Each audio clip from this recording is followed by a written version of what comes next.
Guys, Zach Jackson of The Athletic put out an article over the weekend predicting which players on the current Browns roster will still be on the roster in 2029 when the Dome opens. I'm going to go through all four of the categories that Zach placed players into, and then we'll discuss if we agree with Zach, if we disagree, and who should or shouldn't be included. For the record, the 2026 rookie class is not included at all.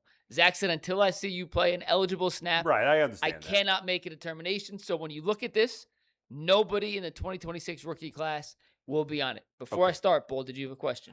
No, I was just going to say that just people don't have to do the math themselves. That means they would have to play another 4 seasons for the Browns, minimum. 26, 27, 28, and then be on the roster to start for the 29th when the Dome season, opens in 2029. Okay. So Zach broke it into 4 categories. Yeah. The first category were the locks, the roster locks, as Zach called them, and 3 players fit into that category. Jared Verse, they just traded for, Carson Schlesinger, and Harold Fannin. Okay. The next group. A little surprised Watson's not on there, but go ahead. Were the sensible picks. Players he thinks but can't guarantee.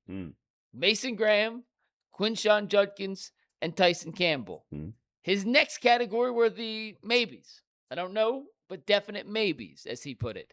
Alex Wright, Isaiah Bond, Shador Sanders, Ronnie Hickman, an undrafted rookie from last season. That's an interesting Aiden one. Huntington, he mentioned his specialty as a special teams player and being versatile in many different roles, fullback, defensive line, and special teams, as the reason he could see Aiden Huntington sticking around. And then his biggest question marks are 2 guys who aren't even assured to be on the roster past this season, Denzel Ward and Grant Delpit, who is currently looking for a contract extension. So are there any who's not on the any of the lists that's not a rookie?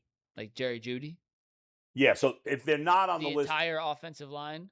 So if they're not on the list, they're just guaranteed not going to be here, in his opinion. I am assuming that is how Zach went through this process. So let's go. Now, can we bring them all up again and see what we think? From the locks.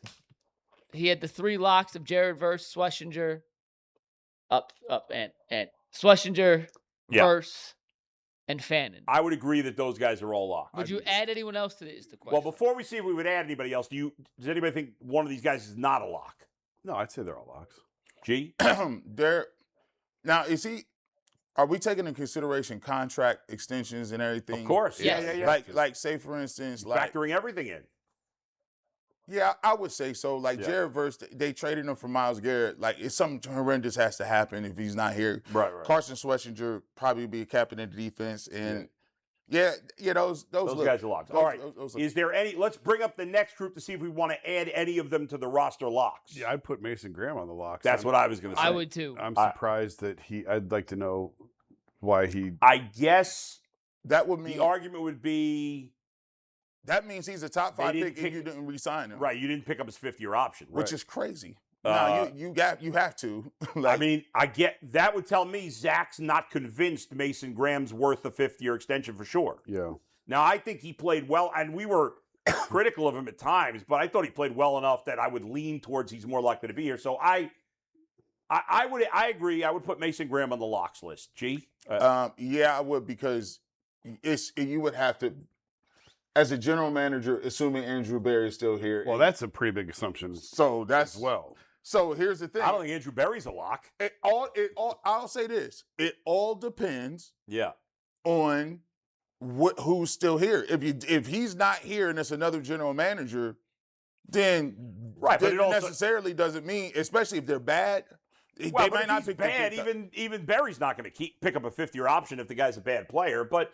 I think he showed enough as a rookie that he's at least good. Maybe he's not going to end up being great, but he's at least good. Do you want me to read what Zach wrote for the Mason Graham? Yeah, go ahead. Just one paragraph. Yeah. From Zach, quote, Graham had a strong rookie season, and he's certainly in the team's plans. It's too early to say that Graham can become the consistently disruptive defensive tackle who draws double teams and earns a top-of-the-market extension.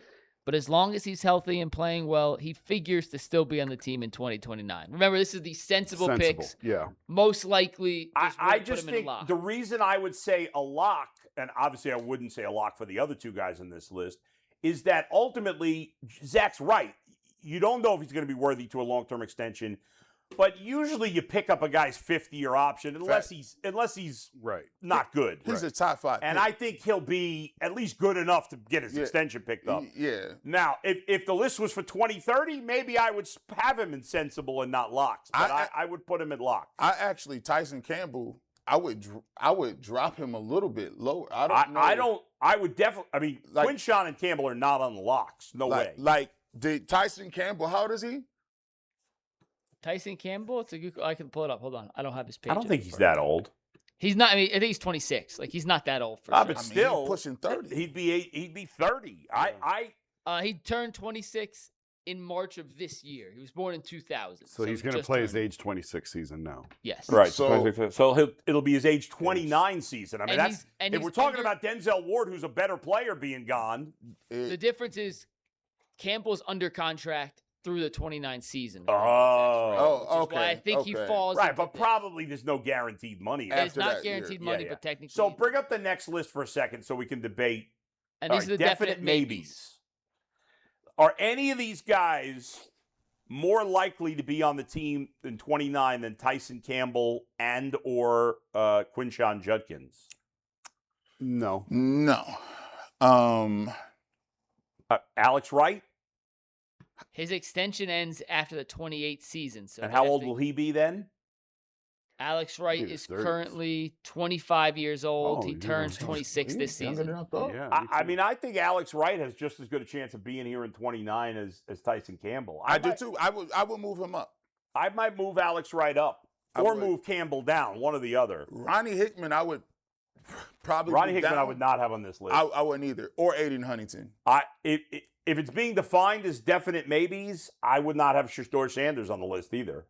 Well, that means Zach must I don't know, he must think he gonna do something this year, because definite maybes, I was looking at it from a perspective of just by what Zach has told me. I think Zach, I don't want to put words in his mouth. I think Zach believes Shedeur showed some things, but he has a lot of growth to get to, and that it's a huge question mark of whether the quarterback is on the roster. That's just from what I take. Do you want to hear Zach's write-up on Shedeur? Yeah. Real quick. Zach said, quote, "Let's check back in, say, late November, and then again in January. Sanders is going to get a chance to play in 2026, even if he doesn't win the starting job in training camp, and the Browns should want to have a full evaluation of his skill set and upside before they fully embark upon the presumed next step of their perpetual quarterback search in early 2027. Translated, he's a maybe because if he plays and he plays well, then he has a good chance to be the quarterback. But it is way too early to say. But I just think, like, somebody like Ronnie Hickman could be their third guy, right? Like Alex Wright and Isaiah Bond, even if they're not definitive starters, could be depth pieces. In my opinion, I think most people would agree, if for whatever reason he stinks or he's decent, whatever, but if the Browns draft a quarterback in the first round next year, Shedeur Sanders is gone. He's not staying here as the backup for a first round. If they had a veteran quarterback, maybe, but I don't see any scenario where the Browns draft a quarterback in the first round. Not that that's a guarantee, but if it happens, I think that Shedeur Sanders is gone. Where Bond, Wright, and Hickman and Huntington are not necessarily gone if they draft a player in the first round at their position. I see what you're saying. It's because it's a quarterback. Yeah, it's not the same as a position guy. I do think, like, if you take a look at it and you look at him in an amount of games, if you told me just blindly that Shedeur Sanders started every game, I think that exponentially raises. Yeah, I mean, if he plays good football, then obviously because if he would have to be playing at a certain level to keep the job for 17 weeks. He'd have to be playing at least average football to play a whole. So if Zach says check with me in November and December and he's still playing, well, that means that's a definite maybe, because I would back look and say well, he's kept the job this far. In my opinion, the first time I have to look is September, because if Shedeur Sanders is not starting week 1, he's not going to be here in 2029.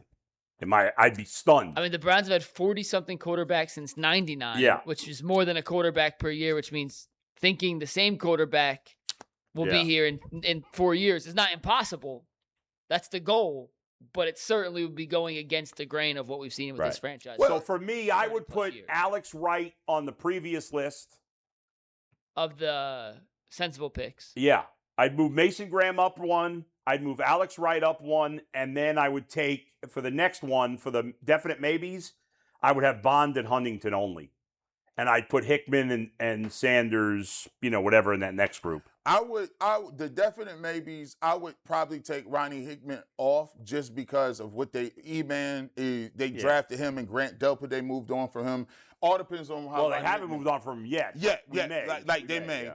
Aiden Huntington, I like him as a player. Yeah. But I can't just forecast based on just special teams. Right. So Alex Wright, I think, should go up a little bit. I actually think if you want to keep Shedeur Sanders right here, you want to keep Isaiah Bond right there, cool. And I think you should move Mason Graham up one tier. Jason, anything from you?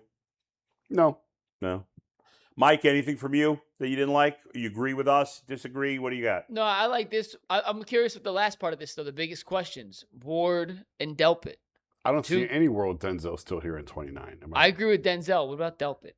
I don't think he's here either. I don't think either one's going to be here. Yeah, 29? I mean, how old will Denzel be in 29? I mean, He was drafted in 18. I mean, he was young when he was drafted, old. but still. So here's what I'll say about that. And I say this for anybody. Yeah. It's football. I don't feel comfortable prognosticating 4 years on nothing because of just the way the injury. It's hard. Think about it. If you were to say this today and you was to extrapolate this forward and then say, JOK, say you watched. Yeah, you would have had JOK on the list. Say you watched the Texans game and you watched Myles Garrett and JOK against the Texans in the playoffs, and then you forecasted a couple years later and you said JOK would not be playing football and Myles Garrett would be traded. You would have looked. You'd have been like, right, that's a good what you point. talking about? Things change fast in the NFL. Very quickly. Yeah. You won 2 years from being out of the game. Mike, how old is Denzel now? Denzel right now is 29. Did we just do this? 28, 29. 20. He was born in 97 and he just turned 29. He'll play this season year? at 29. Yeah, so he'd have to play in his age 32 30, season. 30. 29, 30. Yeah, 32 season that would be. That's tough at corner. I mean, what are the odds he's still playing for them at 32? That's why I say the Tyson Campbell thing It's possible. was It's possible. Yeah. What's his contract? How many more years? Denzel? Yeah. I really need a third hand would be incredible. If they don't trade him this year, then I think it's possible. But I think this is because by next year you think you're going to be moving in the right direction, and you have a lot of young players starting to improve. For him, I think it's diminishing returns after this year because then sometimes you just better off keeping the player. Right, that's what I'm saying. Yeah. I think if they don't trade him now, then maybe he's their third corner in by that point. Let him ride it out. Great story if you spent his whole career. Yeah, that would be Let him cool. ride it out. As a Cleveland kid, Yeah. I think it'd be an awesome story. It doesn't happen very often. And I think Denzel, in the years since I've been here, and this will be my 17th season covering the Browns, I think Denzel is the most underrated good player the Browns have had. I agree. He's been such a good player. People have I know he's had a lot of concussions, but he's never really missed a significant amount of time in any season. He misses a couple of games most years, but the guy's been a consistently very good player. Yeah. He's played at a very high level. He was overshadowed by Myles Garrett, and then he was overshadowed by obviously Baker, and then last year Schlesinger got a lot of the hype. But every year he's consistent. He plays most of the games. He plays well. And he's got 2 years left on his contract this year and next year with pretty big cap hits. Then after that, he's a free agent entering his 31-year-old season. I'll tell you something else. There's never any drama with him. He plays plays nonsense with him. He plays the game well. Plays it well. Plays it hard. He don't. I'm talking about concussions is the only negative thing you could say about off the him. field. He say a lot of things. He come off as oblivious. He be like, "Oh man, I don't even." The Myles Garrett thing.